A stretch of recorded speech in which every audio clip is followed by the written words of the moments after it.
Like the last one, don't do multiple, just one really loud one. Which I would ask, please hit the bottom of the table with your hand to accentuate the noise rather than smacking your face that hard. Nah, fuck that. I'm not responsible for the concussion. Ready? Yep. Are we done with these? There's 3 more.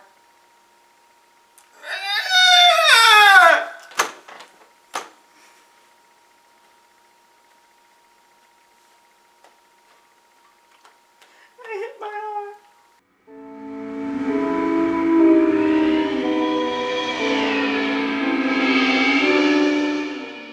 I really enjoy looking at this cover. With Constance surrounded by dancers, it invites you straight into the middle of the page, where the bright red heart of her is located.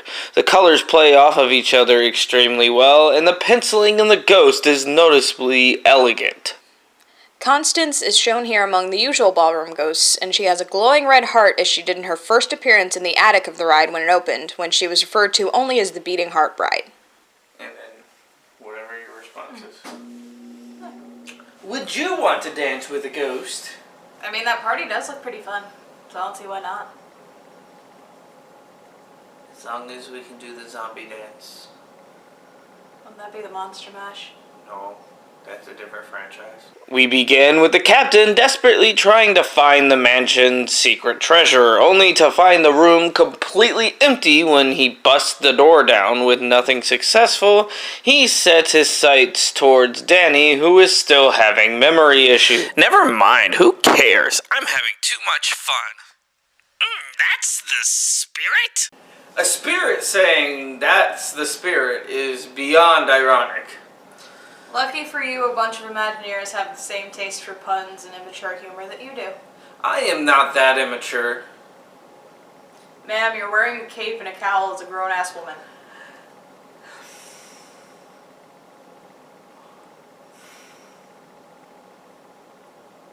I have no response to that. The captain comes into the hall and demands that the fun and games are over, but he notices that his spell is too strong, so he casts another one, awakening a few spirits, in this case actually the hitchhiking ghost, so that they can terrorize the room. Danny then gets thrown bodily out of the room. I remember being thrown out of a lot of parties in my day. Yeah, for some reason that doesn't surprise me. I don't know if I should be offended or not. You should. This allows Danny to regain his memories and purpose as the Hatbox Ghost appears behind him in order to help him get away from the captain, despite claiming he doesn't get in the affairs of the other ghosts. The captain, of course, is angry as they disappear, and Danny is met with a literal version of Schroeder's stairs. Alright, so, fun fact. Oh yeah. Background on the Hatbox Ghost. So he was one of the very first original ghost concepts for the mansion. He was in like so much of the promotional material in like the 50s and 60s when like the idea was first being floated. Well, I guess they didn't really start promoting it until the 60s, but you know what I mean. And then he was in it for like a week. A lot of sources say he might not have even been in it past cast previews because the effect of the head disappearing off of his shoulders and appearing in the hat box and going back and forth worked great behind the scenes at WED Enterprises, what used to be Imagineering, or what would become Imagineering. Like in the backstage area with that lighting, it worked great. Once you actually put it in with the show lighting, the effect just didn't work, so the Hatbox Ghost animatronic was just removed until he got re-added back into Disneyland's mansion in 2015. Speaking of Disneyland's mansion, we are now going into a part that's not actually in Disneyland's mansion. It is in Disney World's mansion, which is the endless staircase. I call it the MC Escher staircase, which most of this has been based off the Disneyland mansion, but it's clear they're not shying away from putting some Magic Kingdom references in here and there. I'd rather go to the Danny Phantom Ghost and do a Lunchbox Ghost.